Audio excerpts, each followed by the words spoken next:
उर्दू सफ़ा को सब्सक्राइब कीजिए और आने वाली हर नई वीडियो के लिए घंटी दबाइए। 4-5 मरतबा रॉबर्ट ने जवाब दिया और फिर सफदर के पूछने पर उसने स्पेशल पॉइंट के बारे में सब कुछ बता दिया। तुम्हारा ब्लैक फाइटर्स में क्या ओहदा है? सफदर ने पूछा। मैं टाइगर के ग्रुप में काम करता हूँ और क्रॉसटोन मशीन का माहिर हूँ, रॉबर्ट ने जवाब दिया। उसके जवाब से सफदर समझ गया कि ये फील्ड का तरबियत याफ्ता आदमी नहीं है, सिर्फ क्रॉसटोन मशीन को ऑपरेट करता है, इसलिए एक आंख निकलने पर ही वो तीर की तरह सीधा हो गया। तरबियत याफ्ता अफराद इस कदर जल्दी सरेंडर नहीं करते। सफदर का खंजर वाला हाथ एक बार फिर हरकत में आया और पलक झपकते ही खंजर रॉबर्ट की शहरक में उतरता चला गया। रॉबर्ट के मुंह खुले जरूर, लेकिन उसकी हलक से चीख ना निकल सकी और उसकी आंख बेनूर होती चली गई। इमरान की आंखें खुली तो चंद लम्हों तक उसकी आंखों के सामने धुंध सी छाई रही, लेकिन फिर जिस्म में दौड़ने वाली दर्द की तेज लहरों ने उसे ज़हनी तौर पर बेदार कर दिया। आंखें खोलते ही उसने बेइख्तियार उठने की कोशिश की, लेकिन दूसरे लम्हे उसके हलक से बेइख्तियार एक तवील सांस निकल गया, क्योंकि उसने देख लिया था कि उसका जिस्म कुर्सी में मौजूद रॉड से जकड़ा हुआ है और ये रॉड्स गर्दन से लेकर पैरों तक चले गए थे। वो सिर्फ अपना सर हिला सकता था, इसलिए एक ही नज़र में देख लिया था कि वो एक बड़े हालनुमा कमरे में मौजूद है। सामने कुर्सी पर एक लंबे कद और वर्जिशी जिस्म का आदमी बैठा था। उसके पीछे मशीन गन से मुसल्ला 2 अफराद खड़े थे। बाकी साथियों के जिस्म भी इस तरह रॉड्स में जकड़े हुए थे और सब होश में आने के प्रोसेस से गुजर रहे थे। सबसे आखिर में सालिहा थी, जिसके बाजू में एक आदमी इंजेक्शन लगा रहा था। तुम्हारा ताल्लुक पाकिस्तान सीक्रेट सर्विस से है, क्या नाम है तुम्हारा? कुर्सी पर बैठे हुए आदमी ने इमरान से मुखातिब होकर सर्द लहजे में कहा। मेरा नाम माइकल है, लेकिन हमें यहाँ कौन लाया है और हमें इस तरह क्यों जकड़ा गया है? हमारा कसूर क्या है और तुम कौन हो और पाकिस्तान क्या है? इमरान ने हैरत भरे लहजे में कहा। मेरा नाम कर्नल कोस्टा है और मैं ब्लैक फाइटर्स का चीफ हूँ। मुझे यकीन है कि तुम सब पाकिस्तानी एजेंट हो। ये ठीक है, तुम्हारा मेकअप किसी तरह भी वॉश नहीं हुआ, लेकिन अब इससे कोई फर्क नहीं पड़ता। कर्नल कोस्टा ने सर्द लहजे में कहा। मेकअप? Black fighters? क्या मतलब? हम तो एक्रीमियन हैं, हमारे पास कागजात मौजूद हैं, हम तो यहाँ सियाहत के लिए आए हैं। इमरान ने कहा। मेरे दिल में पाकिस्तान सीक्रेट सर्विस की बेहद कदर है, इसलिए अगर तुम पाकिस्तान सीक्रेट सर्विस से मुतल्लिक हो तो बता दो, मैं तुम्हें जिंदा यहाँ से वापस भिजवा दूंगा, क्योंकि हमने फार्मूला तो तुमसे हासिल कर ही लिया है। अब तुम्हारी मौत से हमें बराह रास्त कोई फ़ायदा हासिल नहीं हो सकता। कर्नल कोस्टा ने कहा। इसका जवाब तो पाकिस्तान वाले ही दे सकते हैं, मैं क्या कहता हूँ? वैसे मेरा नाम माइकल है और मैं एक्रीमियन स्याह हूँ, इमरान ने जवाब देते हुए कहा। स्टॉकर? कर्नल कोस्टा ने साइड पर खड़े हुए लंबे कद के आदमी से मुखातिब होकर कहा। यस सर, स्टॉकर ने कहा। रॉबर्ट से मालूम करो इनके बाकी 2 साथी वापस आए हैं या नहीं, कर्नल कोस्टा ने कहा। यस सर, मैं मालूम करता हूँ, स्टॉकर ने कहा और मुड़कर बाहर चला गया। मुझे तुम्हारे 2 साथियों का इंतज़ार है, वो यहाँ आ जाएं तो फिर तुम सबको हलाक कर दिया जाएगा, कर्नल कोस्टा ने कहा। इस इंतज़ार की कोई ख़ास वजह होगी, वैसे हम चारों के अलावा और तो कोई हमारा साथी नहीं है, इमरान ने कहा। हो सकता है कि इन दोनों में से कोई इमरान हो, मैं इमरान से मिलना चाहता हूँ। मुझे यकीन है कि इमरान मेरी बात मान लेगा और इस तरह तुम सब हलाक हो जाने से बच जाओगे, कर्नल कोस्टा ने कहा। तुमने इमरान से कर्जा लेना है या उससे कर्जा देना है? इमरान से ना रहा क्या तो फिक्रा उसके मुंह से निकल ही गया और ये फिक्रा सुनते ही कुर्सी पर बैठा हुआ कर्नल कोस्टा बेइख्तियार उछल पड़ा। ओह, तो तुम हो इमरान, तुम्हारा ये फिक्रा बता रहा है कि तुम इमरान हो। वेरी गुड, कर्नल कोस्टा ने मुसरत भरे लहजे में कहा। मेरा नाम माइकल है, कितनी बार बताना पड़ेगा, इमरान ने कहा। जो भी हो, अब बहरहाल तुम्हें बताना होगा कि तुम्हारे मेकअप कैसे वॉश हो सकते हैं, कर्नल कोस्टा ने कहा। तो इमरान ने बेइख्तियार एक तवील सांस लिया। कर्नल कोस्टा के इस फिक्रे से उससे मालूम हो गया था कि कर्नल कोस्टा ने उन्हें क्यों जिंदा रखा हुआ है और क्यों उन्हें होश में लाया गया है, क्योंकि वो उनके मेकअप वॉश करके उनकी लाशें इसराइल के सदर के सामने पेश करना चाहता है। इसी लम्हे दरवाज़ा खुला और स्टॉकर अंदर दाखिल हुआ। जनाब, रॉबर्ट ने बताया है कि अभी तक कोई वापस नहीं आया, स्टॉकर ने कहा। ठीक है, आ जाएंगे, वैसे भी मुझे इनकी परवाह नहीं रही क्योंकि असल आदमी मिल गया है, कर्नल कोस्टा ने इमरान की तरफ देखते हुए कहा। यस सर, स्टॉकर ने कहा और कुर्सी की साइड में तन कर खड़ा हो गया। सुनो इमरान, अगर तुम मुझे अपना और अपने साथियों के मेकअप वॉश करने का तरीका बता दो तो मैं कर्नल गोस्टा तुमसे हल्फन वादा करता हूँ कि तुम्हें और तुम्हारे साथियों को बगैर किसी तकलीफ के हलाक कर दूंगा। कर्नल गोस्टा ने कहा तो इमरान बेइख्तियार हंस पड़ा। वाह, कमाल है, मौत से बड़ी तकलीफ और क्या हो सकती है। वाह, क्या खूबसूरत ऑफर है। बहरहाल एक बात मैं भी तुम्हें बता दूं कर्नल गोस्टा कि तुम जैसा आमक शायद इसराइल में दोबारा पैदा ना हो। तुम बिलावजह हमें पाकिस्तान सीक्रेट सर्विस और इमरान बनाने पर तुले हुए हो। मैंने सिफारत खाने से मुलाकात का वक्त भी लिया हुआ है। अगर मैं वहां ना पहुंचा तो लाजिमन वो लोग हरकत में आ जाएंगे और तुम्हें शायद मालूम नहीं, लेकिन मुझे मालूम है कि इक्रीमिया अपने शहरियों की हिफाजत के सिलसिले में किस कदर हसास है। हमारे अगवा और हलाकत के बाद इसराइल हुकूमत की बुनियादें तक हिल जाएगी, इसलिए तुम्हारे हक में यही बेहतर है कि तुम असल आदमियों को ट्रेस करो। इमरान ने इस बार इंतहाई संजीदा लहजे में कहा। ठीक है, फिर तुम्हें मज़ीद जिंदा रहने का कोई हक नहीं। कर्नल गोस्टा ने जेब से मशीन पिस्टल निकालते हुए इंतहाई सख्त लहजे में कहा। सर, अगर आप इजाज़त दें तो उनके मेकअप वॉश हो सकते हैं। अचानक स्टॉकर ने कहा तो कर्नल गोस्टा पे इख्तियार उछल पड़ा। वो कैसे? कर्नल गोस्टा ने हैरत भरे लहजे में कहा। सर, मेकअप के फ़न में बैनुल अक़वामी शोहरत याफ्ता ग्रेडलैंड के मशहूर मेकअप मैन मास्टर इसराइल आए हुए हैं। अगर उन्हें मुआवजा मिल जाए तो वो लाजिमन इनके मेकअप वॉश कर देंगे। स्टॉकर ने कहा। क्या वो यहाँ आ जाएगा और कितना वक्त लेगा? मुआवजे की फिक्र मत करो, इनका मेकअप वॉश होना चाहिए। कर्नल गोस्टा ने कहा। यस सर, 1 घंटे के अंदर अंदर वो यहाँ होंगे और मुझे 100% यकीन है कि इनके आने पर चंद मिनटों में इनके मेकअप वॉश हो जाएंगे। स्टॉकर ने कहा। ठीक है, बुलाओ उसे। ये गो अब मुकम्मल तौर पर बेबस हैं, मगर फिर भी ये दोनों मुसल्लह आदमी यही रहेंगे। कर्नल गोस्टा ने उठते हुए कहा। Yes sir. स्टॉकर ने कहा। सुनो, अगर ये लोग कोई गलत हरकत करें तो बगैर तवक्कुफ के गोली मार देना। कर्नल गोस्टा ने कमरे में मौजूद दोनों मुसल्लह आदमियों से मुखातिब होते हुए कहा। Yes sir. दोनों ने इंतहाई मौतबाना अंदाज में कहा तो कर्नल गोस्टा होंठ भींचते तेजी से बैरूनी दरवाजे की तरफ बढ़ गया और स्टॉकर भी इसके पीछे कमरे से बाहर आ गया और फिर दोनों मुसल्लह अफराद पीछे हटकर दीवार से पुष्ट लगाकर खड़े हो गए। इमरान ने बेइख्तियार एक तवील सांस लिया। वो वाकई अपने आप को बेबस महसूस कर रहा था और उससे महसूस हो रहा था कि कर्नल गोस्टा किस वक्त भी गोली चला सकता है, लेकिन अल्लाह ताला के रहमत से उन्हें बच निकलने का मौका मिल गया था। अब उसने इत्मीनान से कुर्सियों और रॉड्स को जायजा लेना शुरू कर दिया। इसके सारे साथी होंठ पीछे खामोश बैठे हुए थे। इमरान ने चेक कर लिया था कि उनकी कुर्सियों पर रॉड्स की डबल सेट हैं। टांगों के सामने मौजूद रॉड्स का बटन कुर्सी के उकम में था, जबकि गर्दन और पेट के सामने वाला रॉड्स का ताल्लुक दरवाजे के साथ लगे हुए पोर्ट्स पर मौजूद बटनों से था। कुर्सी का निचला हिस्सा बंद था, इसलिए उसके पैर मामूली सी हरकत भी ना कर सकते थे। इसलिए हकीकतन इस सेट अपने उसे बेबस कर दिया था। लेकिन इमरान की फितरत मायूस होने वाली नहीं थी। वो मुसलसल यही सोच रहा था कि इन रॉड से कैसे निजात हासिल की जा सकती है। मिस्टर माइकल, अगर आप इन दोनों अफराद को थोड़ी देर के लिए कमरे से बाहर भिजवा दें तो मैं रॉड से आज़ाद हो सकती हूँ। अचानक सालेहा ने फ्रेंच जुबान में इमरान से मुखातिब होकर कहा। कैसे? इमरान ने चौंक कर कहा। मिस्टर माइकल, मैं इन रॉड से बाहर निकल सकती हूँ, लेकिन जल्दी नहीं, इसलिए कह रही हूँ। सालिहा ने कहा। ये बाहर नहीं जाएंगे, इसलिए कुछ और सोचो। इमरान ने कहा तो सालिहा ने होंठ भींच लिए। सुनो, क्या तुम मुझे पानी पिला सकती हो? सालिया ने इस बार सामने खड़े हुए दोनों आदमियों से मुखातिब होकर कहा तो दोनों बेइख्तियार हंस पड़े। तुमने फ्रेंच जुबान में जो बातें की हैं वो हमने सुन ली हैं और हम फ्रेंच जुबान जानते हैं। इनमें से एक ने बड़े तसीक आमेज लहजे में कहा तो सालिया ने बेइख्तियार होंठ भींच लिए। अगर तुम फ्रेंच जानते हो तो ये बताओ, क्या कोई इन रॉड से बाहर आ सकता है या नहीं? इमरान ने कहा।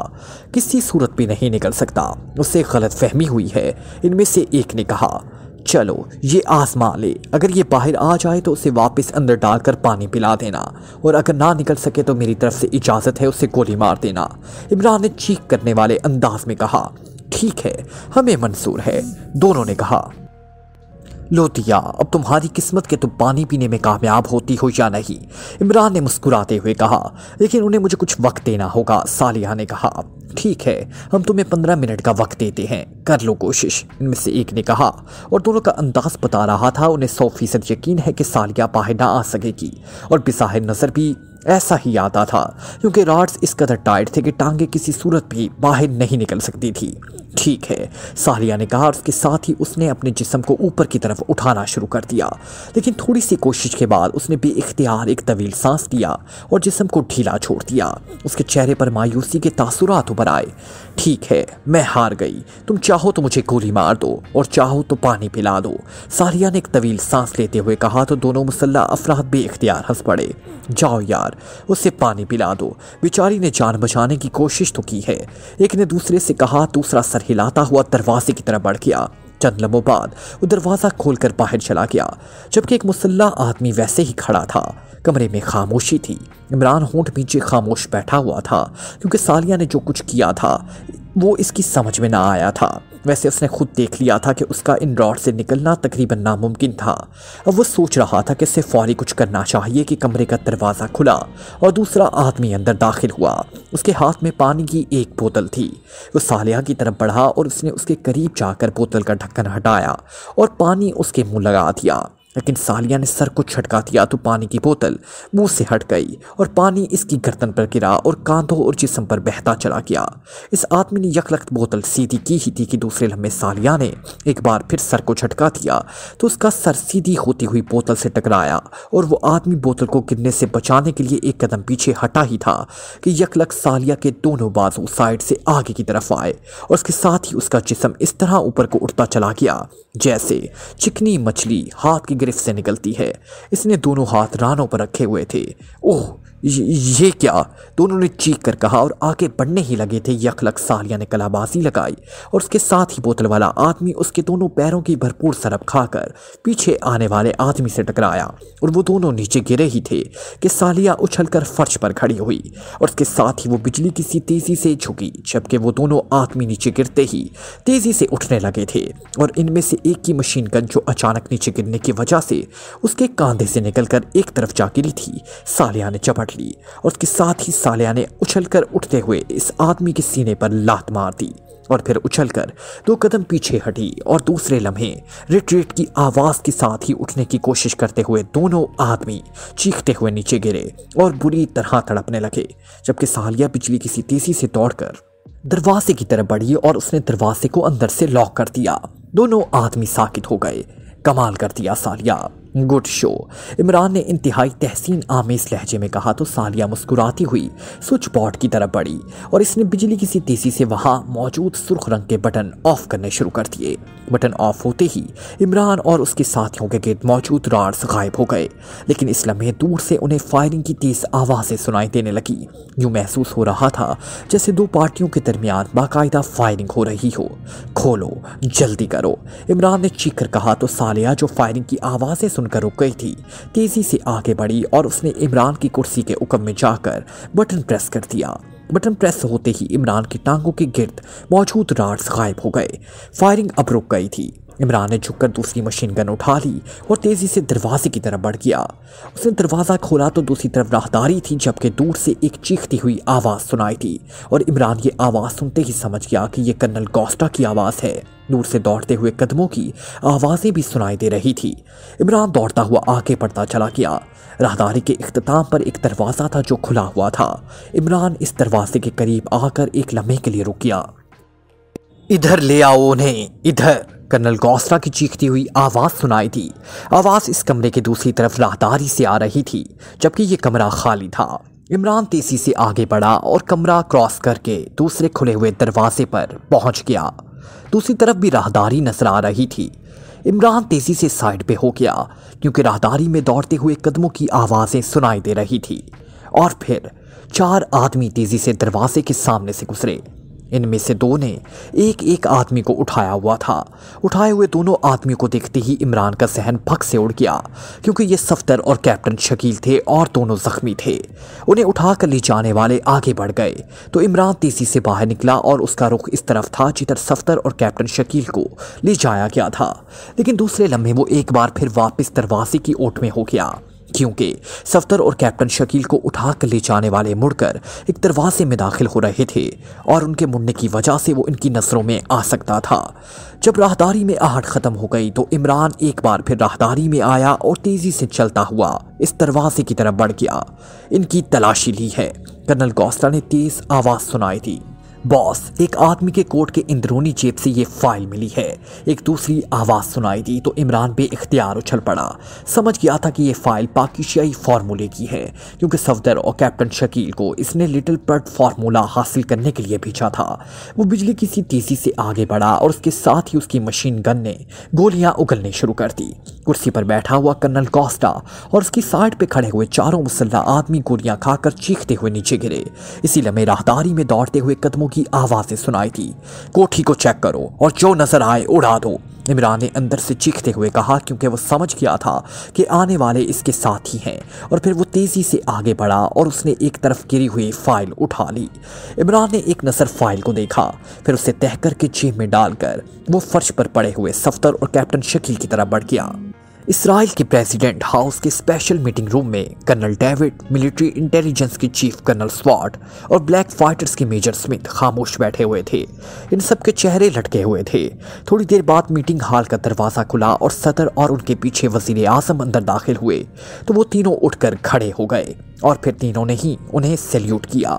बैठें, सदर ने खुश्क लहजे में कहा और ख़ुद वो अपनी मखसूस कुर्सी पर बैठ गए। उनके बैठने के बाद वज़ीर आज़म दूसरे अफराद भी बैठ गए। कर्नल कोस्टा हलाक हो गए हैं और पाकिस्तानी एजेंट तिले ऐब से फरार होने में कामयाब हो गए हैं। ये हम सब के लिए डूब मरने का मकाम है। बाहर से सिर्फ 6 अफराद तिले ऐब में दाखिल हुए और हमारी एजेंसियां बावजूद भरपूर वसाइल के इन पर हाथ नहीं मार सकी। इसका तो मतलब है कि तमाम एजेंसियों को ख़त्म कर दिया जाए। सदर ने इंतहाई गुस्सेले लहजे में कहा, लेकिन तीनों सर टिकाए खामोश बैठे रहे। इनमें से किसी ने जवाब ना दिया। मेजर स्मिथ, आप बताएं कि कर्नल कोस्टा कैसे हलाक हुए, तफसीली रिपोर्ट दें। सदर ने चंद लम्हे खामोश रहने के बाद मेजर स्मिथ से कहा तो वो एक झटके से उठ खड़ा हो गया। बैठ जाएं और बैठकर जवाब दें, सदर ने कहा। शुक्रिया सर, मेजर स्मिथ ने कहा और दोबारा कुर्सी पर बैठ गया। सर, कर्नल कोस्टा ने पाकिस्तानी फार्मूला इन एजेंटों से हासिल करके आपको पेश कर दिया था। चूंकि इन एजेंटों का मेकअप किसी सूरत वॉश ना हो सका था और पहले भी इस सिलसिले में कर्नल कोस्टा शर्मिंदा हो चुके थे, इसलिए वो इन एजेंटों को हलाक करने की बजाय फार्मूला लेकर आपके पास पहुंच गए, जबकि ये एजेंट बेहोश भी थे और जंजीरों में जकड़े हुए भी। लेकिन वो हमारे आदमियों को हलाक करके फरार हो गए। फिर इत्तला मिली कि फार्मूला डॉक्टर रोनाल्ड लेकर लिटिल बर्ड चले गए हैं, तो कर्नल कोस्टा ने मुझे वहां हिफाजत के लिए भेज दिया और ख़ुद उन्होंने पाकिस्तानी एजेंटों को एक बार फिर ट्रेस किया और उन्हें बेहोश करके स्पेशल सेंटर ले गए। वहां पर उन्होंने डबल रॉड्स वाली कुर्सियों पर जकड़ा किया। इनके 2 साथी गायब थे, इसलिए उनकी रिहाइशगाह की निगरानी की जा रही थी, जबकि मैं अपने आदमियों के साथ डॉक्टर रोनाल्ड की रिहाइशगाह की निगरानी करता रहा, ताकि अगर पाकिस्तानी एजेंट किसी भी तरह फार्मूले के पीछे वहां पहुंचे तो उन्हें हलाक किया जा सके।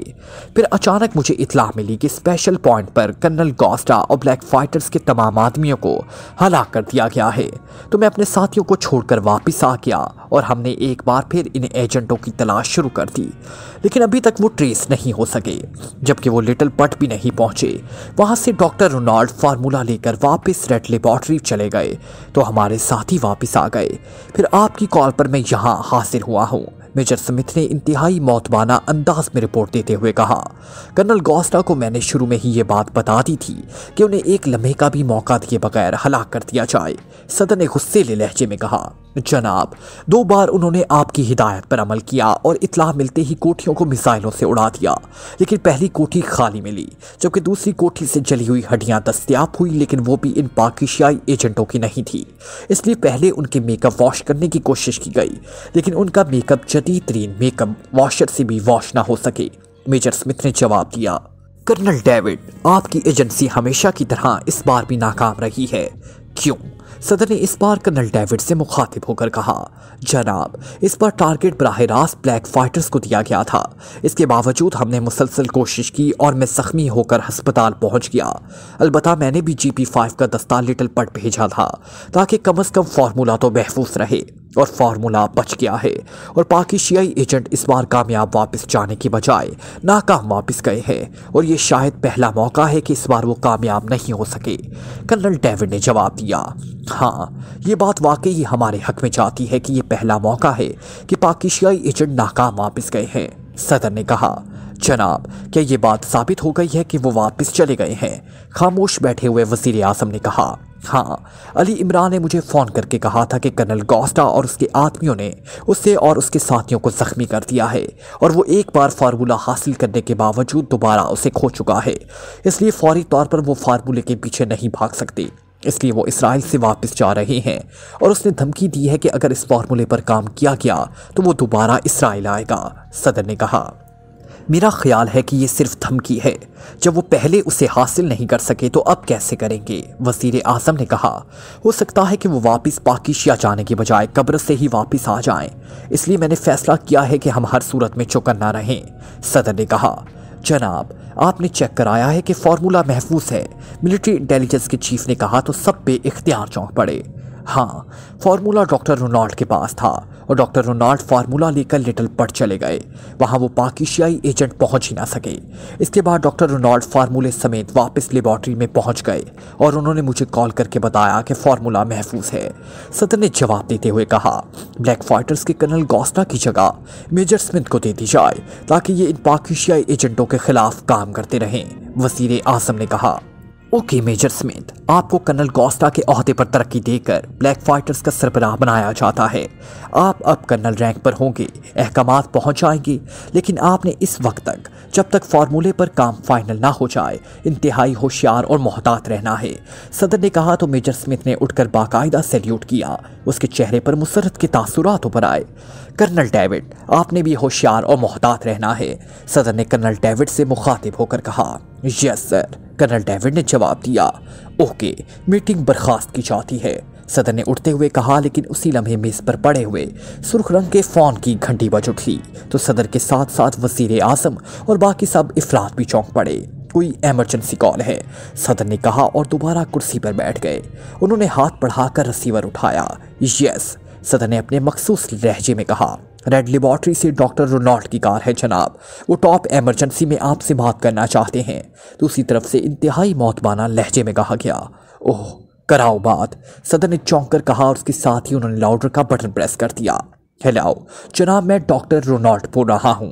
दूसरी तरफ से डॉक्टर रोनाल्ड की मौतबाना आवाज़ सुनाई दी। यस, क्या टॉप इमरजेंसी है? जल्दी बताएं, क्या लेबॉर्ट्री पर हमला हो गया है? सदर ने इंतहाई गुस्सेले लहजे में कहा, नहीं जनाब, लेबॉर्ट्री पर हमला नहीं हुआ, बल्कि जो फार्मूला मुझे दिया गया था वो नकली है। मैं पाकिस्तानी फार्मूले की बात कर रहा हूँ सर। डॉक्टर रोनाल्ड ने बौखलाए हुए लहजे में कहा तो जैसे मीटिंग हॉल में बम फट पड़ा। नकली है? क्या मतलब? ये कैसे हो सकता है? पहले आपने खुद इस फार्मूले को यहाँ प्रेसिडेंट हाउस में चेक किया था, अब वो कैसे नकली हो गया?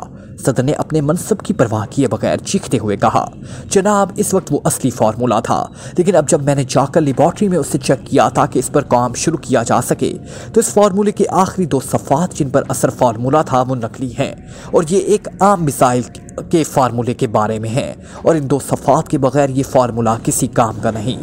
डॉक्टर रोनाल्ड ने जवाब देते हुए कहा, ये कैसे मुमकिन है डॉक्टर रोनाल्ड? फार्मूला आपके पास था और आप उसे लेकर लिटिल पट गए। वहां से आप फार्मूले समेत वापस लेबॉर्ट्री में पहुंच गए और इस दौरान पाकिस्तानी एजेंट लिटिल पट पहुंचे ही नहीं तो फार्मूला कैसे तब्दील हो गया? सदर ने इस बार पहले से ज्यादा गुस्सेले लहजे में कहा, जनाब, मेरा ख्याल है कि उसे बैंक लॉकर में तब्दील किया गया है। डॉक्टर रोनाल्ड ने जवाब दिया तो सदर और वहां मौजूद सब अफराद एक बार उछल पड़े। Bank locker? क्या मतलब? फार्मूला क्या आपने बैंक लॉकर में रख दिया था? मगर क्यों? सदर ने इंतहाई गुस्सेले लहजे में कहा, जनाब, पहले कर्नल डेविड साहब ने मुझे फ़ोन करके पाकिस्तानी एजेंटों से होशियार रहने का कहा और फिर आपने फ़ोन किया और आपने भी इस खदशे का इजहार किया तो मैंने मुनासिब समझा कि फार्मूला अपने पास रखने के बजाय बैंक लॉकर में रख दिया जाए ताकि अगर पाकिस्तानी एजेंट किसी तरह मुझ तक पहुँच भी जाए तो वो फार्मूले तक ना पहुँच सकें। वैसे कोई मुझ तक नहीं पहुँचा और मैंने वापसी पर जब लॉकर चेक किया तो फार्मूला उसमें मौजूद था। मैंने इब्तदाई सफ़ात चेक किए और मुतमईन होकर वापस लेबॉर्ट्री आ गया और मैंने आपको भी इसकी इतला दे दी और इस पर काम करने के लिए इसे तफसील से पढ़ा तो मालूम हुआ कि आखिरी 2 सफ़ा तब्दील शुदा हैं। डॉक्टर रोनाल्ड ने तफसील से बात करते हुए कहा, ये आप क्या कह रहे हैं? मैंने तो आपको लिटिल पट फ़ोन नहीं किया। ओह वेरी बैड, तो ये चक्कर चला है, वेरी बैड। सदर ने यखलख्त चीखते हुए कहा और उसके साथ ही उन्होंने रिसीवर कॉरिडोर पर पटक दिया। क्या हुआ सर? वजीर आजम ने हैरत भरे लहजे में कहा, ये पाकिस्तानी एजेंट वाकई ही बदरुए हैं, शैतान हैं, हम इनका मुकाबला नहीं कर सकते, कभी नहीं कर सकते। सदर ने यखलाक हिस्यानी अंदाज में कहा, जनाब आप अपने आप को संभालें, इसराइलों की जहानत को पूरी दुनिया तस्लीम करती है।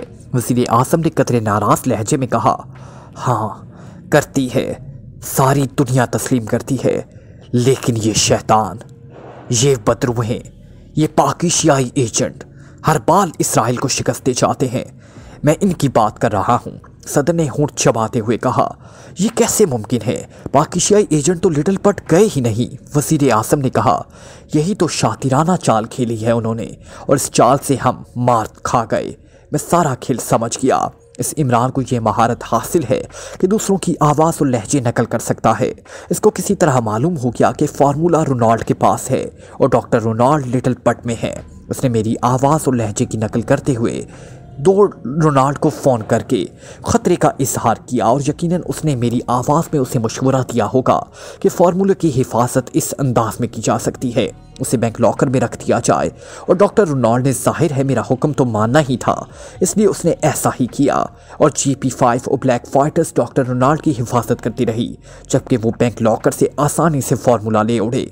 ये काम उनके लिए मुश्किल नहीं था। सदर ने हालात का तज्जिया करते हुए कहा, लेकिन सर फार्मूला तो मौजूद था, सिर्फ उसके आखिरी 2 सफ़ा तब्दील किए गए। इन एजेंटों को इसकी क्या ज़रूरत थी? वो मुकम्मल फार्मूला ले जाते। वज़ीर आज़म ने कहा तो सदर ने एक बार फिर तवील सांस लिया। यही तो इनकी शातिराना सहानत है जिसका मुकाबला हम नहीं कर पा रहे। अगर वो फार्मूला ले जाते और लॉकर खाली हो जाता तो डॉक्टर रोनाल्ड को फौरी इल्म हो जाता और हमें भी फौरी इत्तला मिल जाती और हम तमाम सरहदों पर चेकिंग शुरू कर देते। लेकिन फार्मूला मिल जाने की वजह से हम मुतमईन रहे और वो निकल जाने में कामयाब हो गए। इस इमरान ने यकीनन मुझे फ़ोन भी इसलिए किया होगा कि हम इस पर खुश रहें कि फार्मूला महफूज है और ये लोग नाकाम वापस जा रहे हैं। सदर ने कहा, वाकई ये शातिराना सहानत की इंतहा है, लेकिन अब भी हमारी एजेंसी पाकिस्तान से ये फार्मूला हासिल कर सकती है। वज़ीर आज़म ने कहा, अब वो होशियार होंगे, अब ये फार्मूला हासिल करना नामुमकिन है, इसलिए इस ख्याल को ही तर्क करना पड़ेगा। ठीक है, मीटिंग बर्खास्त की जाती है। सदर ने झटकेदार लहजे में कहा और उठकर तेजी से मुड़कर दरवाजे की तरफ बढ़ते चले गए। इमरान अपने साथियों समेत कब्रस की एक रिहायशी कॉलोनी में मौजूद था। सफदर और कैप्टन शकील दोनों के सीनों पर पट्टियां बंधी हुई थी क्योंकि वो खासे जख्मी थे। इमरान साहब, अगर आप पर वक्त हमारी मरहम पट्टी ना करते और वहाँ से ना निकाल लाते तो इस बार हमारा बचना मुश्किल था। सफदर ने कहा, तुम पहले ही भी ये बात कर चुके हो, जिंदगी और मौत अल्लाह ताला के हाथ में है। जब वो किसी को बचाना चाहता है तो खुद ही असबाब पैदा कर देता है, और जब वो चाहता है कि आदमी ना बच सके तो फिर तमाम असबाब भी काम नहीं आते। अल्लाह ताला को तुम्हारी जिंदगियां मकसूद थी, इसलिए इसने सालिहा को हिम्मत दी और सालिहा ना सिर्फ इन रॉड से बाहर आ गई बल्कि उसने वहाँ मौजूद दोनों अफराद का खात्मा भी कर दिया, जबकि हकीकत यह है कि मैं भी बेबस होकर रह गया था।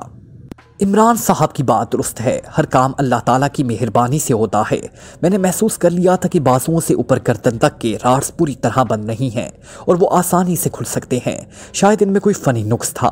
इस तरह मैं समझ गई कि अगर किसी तरह मेरे बाजू बाहर आ जाएं तो मैं पेट और टांगों के राड्स अपने जिस्म को ऊपर उठा सकती हूँ, लेकिन बाजू जिस अंदाज में फंसे हुए थे उनका निकलना नामुमकिन था। फिर अचानक मुझे ख्याल आया कि अगर पानी बाजुओं में डाला जाए तो यकीनन ये निकल सकते हैं। चुनांचा मैंने पानी पीने की ख्वाहिश की और फिर जैसे ही पानी जिस्म पर पड़ा, जिस्म खुद ब खुद सुगड़ा और बाहर आ गए। इसके बाद आप जानते हैं कि क्या हुआ, और मुझे खुशी है कि इस तरह ना सिर्फ हम सब मौत से बच गए बल्कि सफदर और कैप्टन शकील की जिंदगियां भी बच गई। सालिहा ने जवाब देते हुए कहा, लेकिन फिर उससे पहले कि मज़ीद कोई बात होती फ़ोन की घंटी बज उठी तो इमरान ने हाथ बढ़ाकर रिसीवर उठाया और साथ ही इसने लाउडर का बटन भी प्रेस कर दिया। यस, माइकल बोल रहा हूँ, इमरान ने कहा। चार्ल्स बोल रहा हूँ मिस्टर माइकल, मैंने प्रेसिडेंट हाउस में होने वाली खसूसी मीटिंग की टेप हासिल कर ली है, क्या आप सुनना पसंद करेंगे? दूसरी तरफ से कहा, किया अरे तुम पसंद की बात कर रहे हो। इसराइल के सदर की आवाज़ तो मुझे अपने मुल्क के मारूफ गुलकारों से भी ज़्यादा पसंद है, इसलिए तो उसे टेप करने की मेरी तरफ से फरमाइश हुई है, इमरान ने कहा। तो दूसरी तरफ चार्ल्स बेइख्तियार हंस पड़ा। ओके, टेप सुने, चार्ल्स ने कहा, और चंद लम्हों की खामोशी के बाद इस्राएली सदर की आवाज़ सुनाई थी। और फिर जो बातचीत वहाँ होती रही, इमरान और उसके साथी खामोश बैठते सुनते रहे। जब आखिर में डॉक्टर रोनाल्ड की कॉल आई तो इमरान चौंक पड़ा, और फिर जैसे जैसे डॉक्टर रोनाल्ड ने तफसील बताई, इमरान के चेहरे पर मुस्कुराहट उभरती चली गई। और फिर जब टेप ख़त्म हुई तो इमरान के साथ साथ उसके साथियों ने भी इत्मीनान का तवील सांस लिया। आपने टेप सुन ली। टेप ख़त्म होते ही चार्ल्स की आवाज़ सुनाई थी। हाँ, क्या शानदार गुलकारी की है आपके सदर ने, इमरान ने कहा। तो चार्ल्स बेख्तियार हंस पड़ा। मेरा सदर नहीं, इसराइल का सदर कहें जनाब, मैं तो कब्रसी हूँ। वैसे ऐसी टेप को सुनकर मुझे एहसास हुआ है कि मैं किस कदर सही लोगों के साथ काम करता रहा हूँ। अब वाकई ही सुपर जीनियस हैं मिस्टर माइकल, और मुझे इस पर फ़ख्र है, चार्ल्स ने इंतहाई अकीदत भरे लहजे में कहा। तो क्या तुम्हें जो इतना ढेर सा मुआवजा मैंने देना है वो अब नहीं लोगे, इमरान ने चौंक कर इश्तियाक भरे लहजे में कहा। आपसे मुआवजा लेना वाकई ही मेरी कमजरफी है मिस्टर माइकल, मेरे लिए एहसास की बात है कि आपने मुझे खिदमत का मौका दिया है, चार्ल्स ने कहा। अरे नहीं, इस तरह तो तुम भूखे मर जाओगे। हमारे यहाँ एक मिसाल है कि अगर घोड़ा घास से दोस्ती लगाएगा तो फिर भूखा मर जाएगा, और मैं नहीं चाहता कि तुम जैसा मुखलिस और सही दोस्त भूखा मर जाए, इसलिए बेफिक्र रहो, तुम्हें डबल मुआवजा मिलेगा, इमरान ने कहा। तो दूसरी तरफ चार्ल्स खिलखिलाकर हंस पड़ा। शुक्र है आपने घोड़ा कहा है, गधा नहीं। बहरहाल शुक्रिया, चार्ल्स ने हंसते हुए कहा। यह तो मैंने अपनी बचत की है, क्योंकि फिर मुझे भी गधा बनना पड़ता, क्योंकि कहा तो यही जाता है कि हम जिन्सों में ही दोस्ती होती है, इमरान ने कहा। तो चार्ल्स एक बार फिर हंस पड़ा। हमारी पाकिस्तान रवानगी के इंतजामात का क्या हुआ, इमरान ने कहा। कागजात तैयार हो रहे हैं, शाम तक मिल जाएंगे, चार्ल्स ने कहा। ओके शुक्रिया, इमरान ने कहा और रिसीवर रख दिया।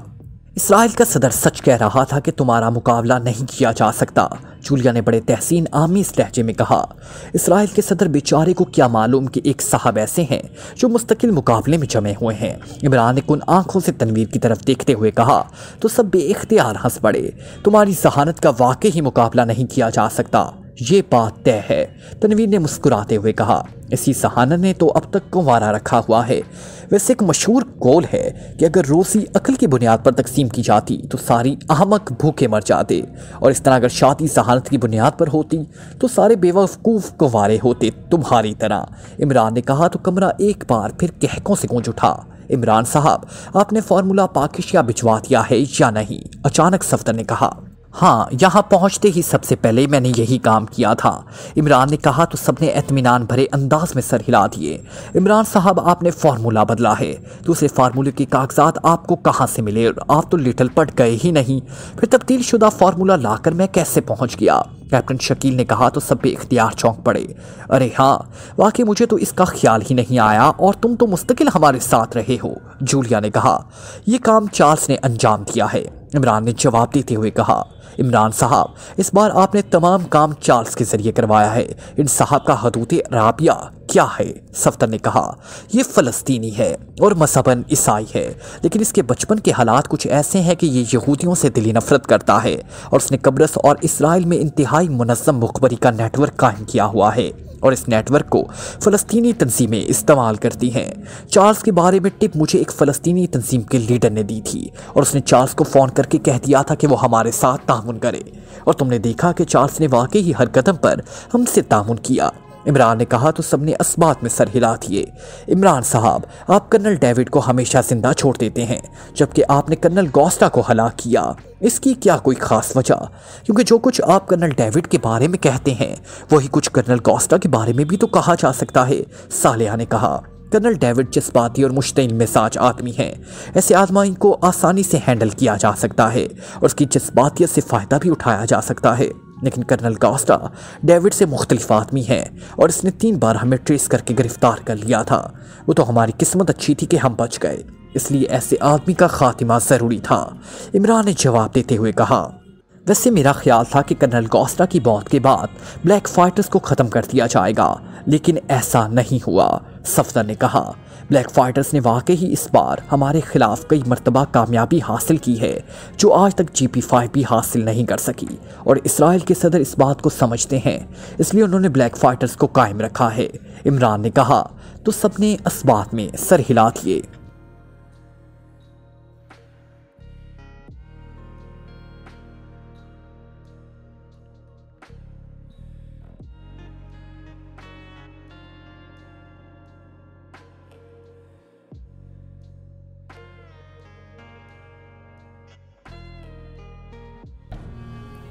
Like, comment, share, press the bell icon.